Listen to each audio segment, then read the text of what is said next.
This is my analysis and redesign challenge for Info 200. So, TikTok is a social media platform that allows users to post short form video content of about any topic and was created by BitDance and and that was in September 2017. So the direct stakeholders of the app are TikTok's users who want a functional app that addresses any issues and creates a convenient experience. Lack of improving features can lead to frustration with the app and negative impressions. Indirect stakeholders include TikTok, the company, and other social media companies. TikTok wants users to continue using the app and give good ratings, while other social media app revenue may be affected by TikTok's popularity.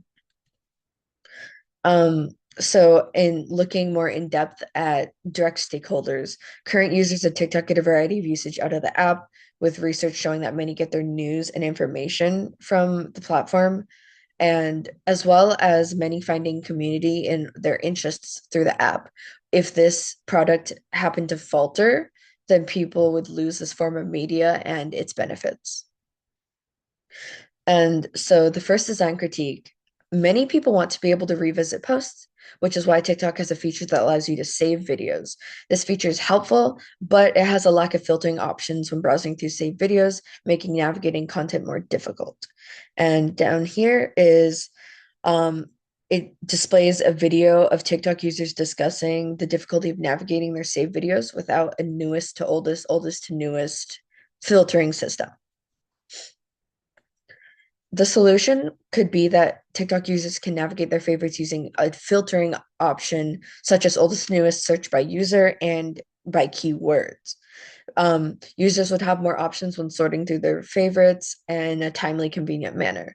And this is a sketch showing the layout with this is where the saved videos would be showing. And then here would be where you get a little drop down menu that lets you sort by all of these filters. An in-depth explanation would be that the solution was created through user research, such as posts in which users were discussing the desire for this sort of feature. These directly supported my design choice and inspired other filter ideas, such as by keywords and users. Creating this feature would assume that TikTok would find it worthwhile and that users would put it to use.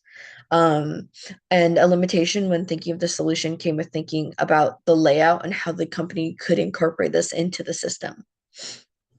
The second design critique is about the misinformation that comes from social media, as it's shown that a fifth of US adults now regularly get news on TikTok. This also allows more misinformation to be spread, as research shows that many are not from trustworthy sources. As you can see here, it basically says that most news influencers on TikTok have no background or affiliation with news organizations, and that 37% of TikTok users regularly get news from these influencers. The solution would be that users in the community can submit explanations or corrections with links to trustworthy sources. These would be processed and checked by a system run by TikTok, which would then be confirmed and available for public viewing.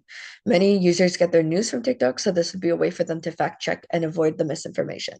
And this is a sketch displaying the layout for the solution, in which a little pop-up would be right here that gives a short little blurb explanation about the issue being discussed in the video, and then a trustworthy link to an article that further explains it. The solution was created through secondary research on various articles that explored how TikTok users obtain their news and the difficulties of fact checking. Social media itself has become a place where people often get news, so there needs to be there's an increasingly large need to ensure this information is true. This would be assuming that the system could be put in place for monitoring and processing. I understand that could be a difficult setup. And the limitation was figuring out a system for helping out with misinformation.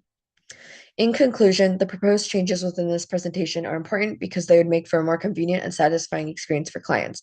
They would be able to navigate more easily through content, as well as avoid misinformation and disinformation while still browsing their favorite social media. These changes will benefit users through an improved experience, as well as the indirect stakeholders through a platform that their customers are satisfied with. Thank you so much. And then this is just our references.